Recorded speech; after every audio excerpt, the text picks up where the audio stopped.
Srikakulam MP Kinjarapu Rammohan Naidu Sansad రత్న. అవును, ఎంపీల పనితీరు ఆధారంగా ఇచ్చే సంసద్ రత్న అవార్డుకు శ్రీకాకుళం తెలుగుదేశం ఎంపీ కింజారపు రామ్మోహన్ నాయుడు ఎంపికయ్యారు.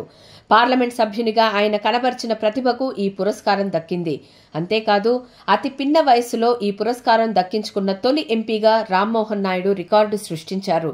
కాగా తాను సంసద్ రత్న పురస్కారం దక్కడం పట్ల ఆనందం వ్యక్తం చేసిన కింజారపు రామ్మోహన్ నాయుడు ఈ పురస్కారాన్ని తెలుగుదేశం శ్రేణులకు అంకితమిస్తున్నట్లు ప్రకటించారు. సంసద్ రత్న అవార్డ్స్ 2020కి గాను మొత్తం 10 మంది ఎంపీలను ఎంపిక చేశారు. పార్లమెంటరీ వ్యవహారాల శాఖ మంత్రి అర్జున్ రామ్ మేఘవాల్ అధ్యక్షతన 3 సభ్యుల జ్యూరీ ఆధ్వర్యంలో ఈ ఎంపిక జరిగింది. ఈ అవార్డుకు ఎంపికైన వారిలో 8 మంది లోక్సభ సభ్యులు, 2 రాజ్యసభ సభ్యులు ఉన్నారు. మాజీ రాష్ట్రపతి ఏపీజే అబ్దుల్ కలాం సూచనతో 2010 నుంచి ఈ అవార్డులను ప్రకటిస్తున్న సంగతి తెలిసిందే.